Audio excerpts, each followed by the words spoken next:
Naruto was a Senju Part 4. So we continue off where we left off. Naruto's point of view. Naruto would suddenly just jolt awake, hearing two screams of a little kid and a mother. He would then think of Inari and his mother. He would go over or rush over to see bandits about to slice off the kids. He would then quickly stop them and apprehend them by tying them all up in ropes, saving Inari and his mother in the end. Inari was grateful to Naruto.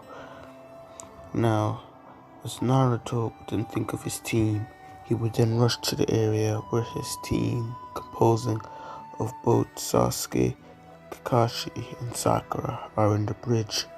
When he comes in earlier, so he sees the taijutsu battle between Sasuke and Haku. Haku's point of view, Haku realizing his situation here, he creates a demonic ice mirror, which he encaves Sasuke in. Naruto, realizing Sasuke's situation, knowing that thing looks really dangerous, he jumps in to come defend his friend. Sasuke point of view. Sasuke is kind of pissed, seeing that he got saved by a Senju, but no other Senju.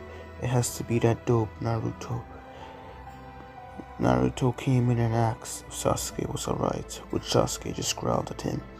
Even though they were working on the teamwork, they were still very bitter rivals, because of both of the rivaling clan from both Senju and Uchiha.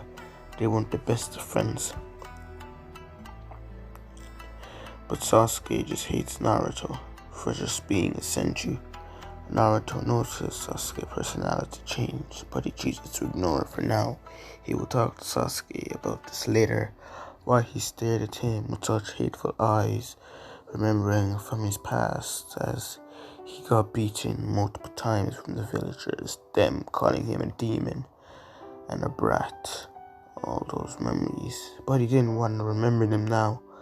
Haku, using this as a distraction, attacks them with his semblance to his advantage. Use their distraction to his advantage, but not trying to kill them, just trying to incapacitate them.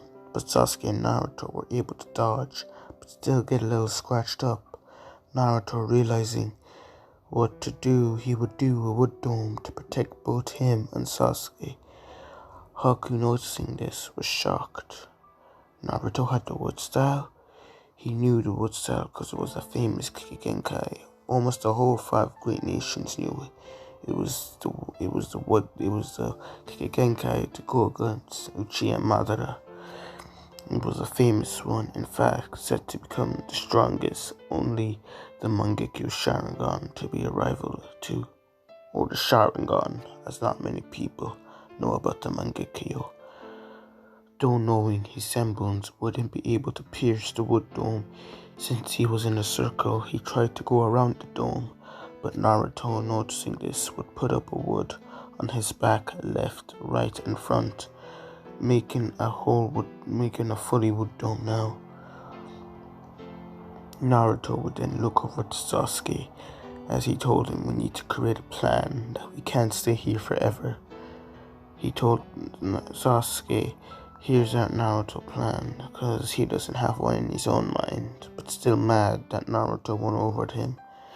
He would get stronger after this and then beat Naruto. He would then say that he would use his wood style to spread around and hit every ice mirror, breaking it. Just before Haku was going to rebuild it back up, Sasuke would do a fireball jutsu. This would give Naruto enough time to just punch Haku in the gut, adding chakra to his feet. Naruto has amazingly physical strength, but nothing compared to Tsunade. He is a Senju after all, so Senjus are known for their very strong body and strong life forces like the Uzumakis. Now, this will send Haku flying to the wall, as Haku would get very injured from this, because Naruto added chakra to his fist also. Kind of like a way watered down version of Tsunade's punch. Though Haku Max will break, as it also hit off the wall too. and Naruto would then see Haku max fall off.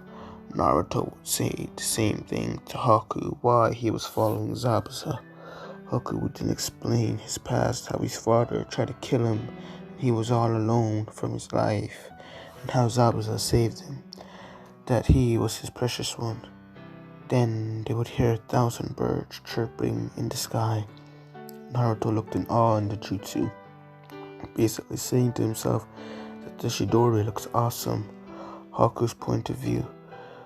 No, Zabuza, as he rushes over with all of his strength and chakra piercing into his feet.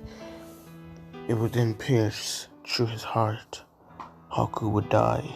Zabuza would then try to slice Kakashi, using Haku as a diversion. Good tool, he said in his mind, slicing Haku, but for a moment he hesitated, remembering everything about Haku. Even though he didn't show it, he really cared for that kid. Kakashi's point of view. Kakashi, using this as his opportunity, removes his hand from Haku's chest and jumps away, placing Haku on the ground gently, and then looking up to Zabuza, thinking to himself, why did he hesitate? Maybe even some demons have a heart. Naruto's point of view. Nothing much would change here. Naruto would still get mad at Zabuza for calling Haku a tool and would give him the Talk no Jutsu, his strongest jutsu, turning an enemy into a friend. Zabuza would say that his words could chew any blade as the demon Zabuza starts to tear up. Gato then appears and starts to disrespect Haku's dead body by kicking it. Zabuza would then get pissed and go on what he did in canon, how he killed every bandit, and he also killed Gato mercilessly. Zabuza, nearing his deathbed, would then ask to be laid down next to Haku. This will inspire Naruto on his ninja way, never to go back on his words after the influence of Zabuza and Haku had on him, and how important teammates truly are. Naruto and Team 7 would then return back to the Hidden Leaf Village. A few weeks passed. The weeks mostly consist of Naruto doing training, mostly Chakra and Taijutsu, trying to improve it, but still, even with all of his years, he still doesn't have the best, but he has enough average to make good jutsus. Sasuke also trains harder because Naruto is also getting stronger, and he thinks if he is the best, if he is the strongest, he'll be able to gauge his power to Itachi. While Sakura, useless, there's nothing between the weeks, just always trying to get Sasuke to gauge him. Sasuke just ignores nothing. Naruto and Sasuke are now on high training levels. Sasuke finally has a mark due to a way he approaches eyes. He is very happy. Finally, he can challenge that good Senju before he can do that. Kakashi called the team meeting. Naruto can say to Kakashi why he called us here. We're curious with Kakashi. Then tell them about the Chunin exams. He can explain what the Chunin exams are, an opportunity for getting to promote to Chunin. The exam structure and evaluation process differ from one exam to the next, so the Jennings can compare. Sasuke and Naruto make it very exciting to know that they'll be facing strong opponents in this exam. Sakura is kind of worried because she knows that they're strong. So when Sasuke looks at her and just says, "You're going, but this is a team effort, that you can't go 2-19 and getting over there," Sakura doesn't see. Wow, her imagination goes wild, thinking that Sasuke cared about her. Naruto and his team start to walk over to the Chunin exam. As they enter, someone stops them. This would be Rock Lee, but the Team 7, as we know now, doesn't know it. So Rock Lee would then challenge Sasuke. Sasuke would then accept this, trying to one-up Naruto because they are equal in taijutsu. So Sasuke would accept Sasuke would then fight Rock Lee, which he would do better in the match because Sasuke and Naruto are stronger in canon. Rock Lee was was about to remove his weights, but he decided not, and he went full out without weights, with his weights on, and Sasuke would lose. But he caught a glimpse of with his Sharingan, which he just got lucky that Sasuke got cocky and turned off his Sharingan that time. So as Lee used that to his advantage, he would then defeat Sasuke and look over to Naruto. Then look over to Sasuke, that you shouldn't have turned off your Sharingan, that I wanted a good challenge. Lee would then look over to Naruto and then challenge Naruto, because Naruto is a Senju. Before anything happens, Lee gets punched by this mysterious person, but we know him as my guy's POV. What did I say about fighting everyone, Lee? Lee would then say, sorry, guy sensei. Lee, guy sensei. Lee, guy sensei. Lee, guy sensei. Team 7 would then leave, but getting a thumbs up from Uncle Lee. Next match, we have Naruto. We would have a duel. Naruto would then think to himself and nod, thinking that guy is really strong if he could take down Sasuke. Now they would take a written exam in this one. Naruto actually studies, so he gets the answers right, but at the last question, Abiki would then say stop and ask them if they sure to answer the question. That if they get this wrong, that they'll never become tuning and they'll never be able to take the tuning exam, and also, or they could leave and never come back. Naruto would still say his speech, slamming his hands on the deck, saying he will never give up and he's going to become Hokage after all. The people left. Ibiki then speaks to all of them. You pass. Go to the next round in the Forest of Death. As Naruto, Sasuke, and Sakura are meters away from entering the Forest of Death, an average-sized young woman who is a slender flake. She has a light brown, pupilless eyes, her hair black with a blue tint and a violet in her eyes, styled in a short, spiky, fan-hug ponytail. She usually wears a fitted mesh bodysuit that covers from her neck to thighs. This is Anko.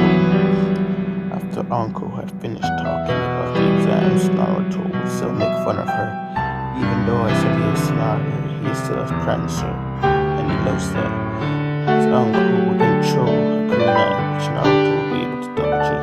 Which Anko just like the skin if Naruto had no blood. Naruto would be headed out. By this, Uncle just saying you shouldn't have dodged that kid before she could do anything else. She felt a presence behind her, taking the kunai from her pouch, almost slicing his head off. But this unknown person with a long tongue blocked the kunai and took out the kunai from his tongue and giving it back to Uncle, saying to her that he just wanted to hand it back to her. That was all, Uncle would then say that it's not nice to sneak up on people like that. Which the unknown person replies 1 inch, remember, and Uncle would then get a tick mark on her head, thinking to herself, what, is he trying to get smart with me? But she calms down and basically tells the students to sign this paper. One random student, as I won't give him a name because he's unimportant, says to Uncle, why? Uncle would then reply with, so the Leafs won't be at fault or be blamed for your death or your whole comrade's death. As people got a little shooken up, scared, Uncle, realizing this, sees this as a chance and starts the match with everyone running to the Forest of Death. As I stop